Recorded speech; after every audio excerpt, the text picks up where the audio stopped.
네, 안녕하세요. 네, 네끌남입니다. 오늘은 지난번에 이어서 비혼에 대해서 말을 할 건데요.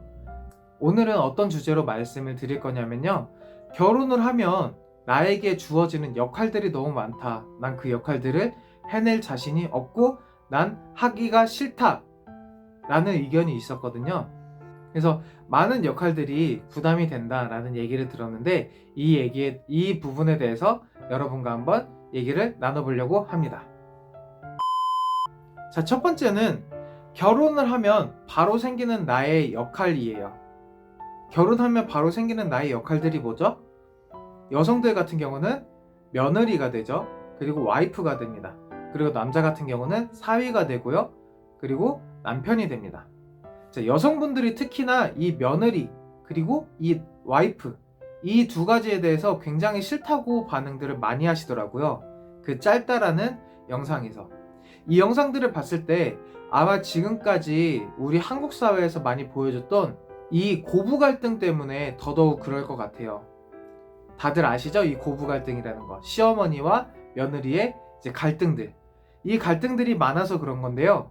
제가 한 분이 이제 연구한 걸 토대로 말씀을 드리자면 어떤 분이 이렇게 말씀하셨어요.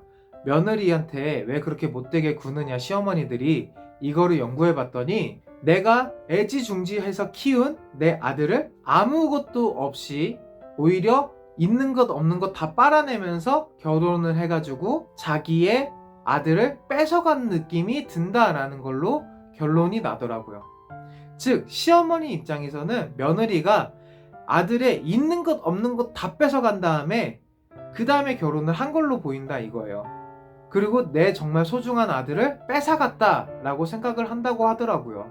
이 생각을 가지고 있다 보니까 아무래도 며느리가 조금 더 밉게 보이겠죠. 그러다 보니까 우리 어머니 세대부터 우리가 봐왔던 그런 고부간의 갈등 이런 것들을 자연스럽게 보다 보니까 그거에 대한 역할이 너무 싫은 거예요. 내 미래도 저렇게 돼야 되냐고? 난 너무 싫어.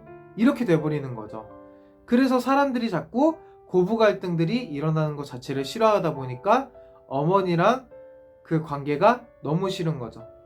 특히 요즘에 많이 이슈들이 되고 있는 게 대인 관계 때문에 많이들 힘들어 하잖아요. 그런데 이 시어머니 관계는 끊을래야 끊을 수가 없는 거예요. 끊을 거면 이혼해야 되는 거죠. 그러다 보니까 더 짜증이 나고 더 감당이 힘든 거예요. 내가 참아야 되는 부분들이 너무나도 많고 그거에 비해서 시어머니는 너무 참는 게 없는 것 같고 이런 것들을 우리가 눈앞에서 직접 봐왔어요. 어떻게? 간접적으로.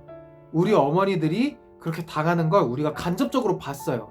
그러다 보니까 결혼을 하면 나도 똑같이 당할 것 같은 거예요. 그래서 이 며느리에 대한 역할이 너무 싫은 거예요.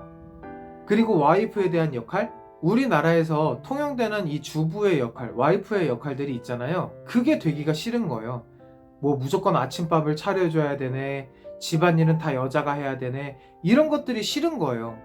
그러다 보니까 결혼을 멀리 하게 되고 결혼을 안 하고 싶어지는 거죠. 자, 그리고 남자들 같은 경우도 사위가 되죠. 사위가 되면 장모님은 상관없어요. 근데 장인어른이 문제예요. 이건 또 반대로 장인어른이 내 딸을 뺏겼다라고 생각하시는 부분이 있기 때문에 이게 상충되는 거예요. 그래서 장인어른이랑은 사위들이 잘 지낸다면 정말 좋은 건데 그러지 못할 확률도 있는 거죠. 그러니까 요것도 빼먹을 수는 없는 거예요. 그리고 또 하나 남편의 역할 있죠. 우리나라에서 남편의 역할이다라고 하면 반대로 여성과 반대로 남성은 밖에서 돈을 벌어와야 되고 경제적인 여건이 돼야 되는 거예요. 대부분 그렇게 우리나라 사회에서 그렇게 인식을 만들어 놨으니까요. 그런데 만약에 이 남편이 밖에 나가서 월급도 제대로 못 받아오고 일도 제대로 못하고 한다면 남편의 역할을 제대로 수행을 못하고 있는 거죠. 그러다 보니까 어떻게 해요? 자신의 자괴감만 들고 자신의 자존감이 떨어지게 되고 왜 내가 이러고 살아야 되지라는 생각밖에 들지 않아요. 그리고 거기에서 또 자기가 스트레스를 너무 받아서 잠깐 쉬려고 방에 들어가 있으면 바로 어떻게 해요? 와이프가 씻고 누워 침대에 이렇게 더럽게 사는지 모르겠어 이렇게 얘기를 하면 거기에 대해서 폭발을 하게 되는 거죠. 쉴 데가 없는 거예요. 내 집도 내가 쉬는 게 아닌 거예요. 예를 들면은 그러니까 남편의 역할도 너무 힘든 거예요.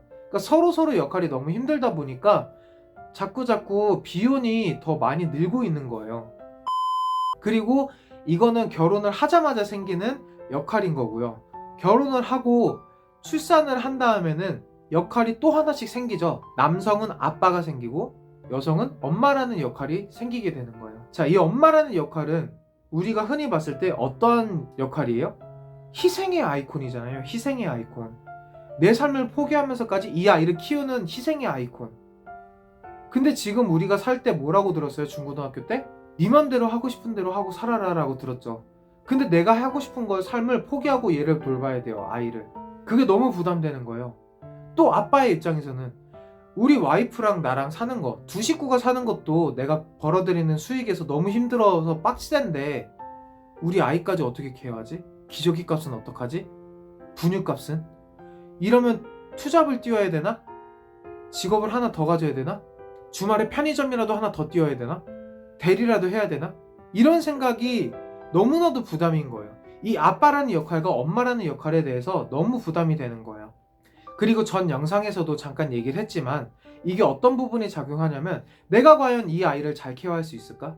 내가 과연 이 아이를 올바르게 키울 수 있을까? 여기에 대한 부담감도 남자, 여자 할 것 없이 엄마, 아빠 할 것 없이 너무나도 생각이 많아지는 거예요. 내가 과연 이 아이를 잘 키울 수 있을까? 내가 만약 이 아이를 못 키우게 되면 어떡하지? 내가 이 아이한테 좋은 엄마가 아니면 어떡하지? 내가 이 아이한테 좋은 아빠가 아니면 어떡하지? 이런 고민들이 더 쌓이는 거예요. 그러면 지금 역할도 남편과 사위, 그리고 며느리와 와이프, 이 역할만 해도 지금 머리가 빠개질 것 같은데 여기서 또 하나씩 추가가 된 거죠. 아빠, 엄마. 얼마나 힘들겠어요? 그러니까 비혼이 더더욱 늘어나는 거예요. 그래서 오늘의 결론은 역할들이 많이 생기잖아요, 각자. 너무 부담 주지 마세요. 너무 부담 갖지 마세요. 우리가 100% 좋은 엄마, 100% 좋은 아빠 될 수 없어요. 그리고 100% 좋은 며느리, 100% 좋은 사위 될 수 없어요. 그리고 100% 좋은 와이프, 100% 좋은 남편이 될 수 없어요. 어떻게 100% 좋을 수 있어요?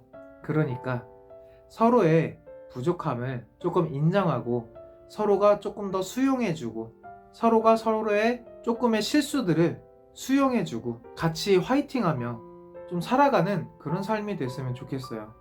사회가 너무 각박해지고 있잖아요? 사회가 너무 각박해지다 보니까 더더욱 이런 게 심화가 되는 것 같아요. 오늘 이 영상 시청해주신 분들 너무 감사하고요. 이 영상을 시청하시는 분들은요, 꼭 행복했으면 좋겠어요.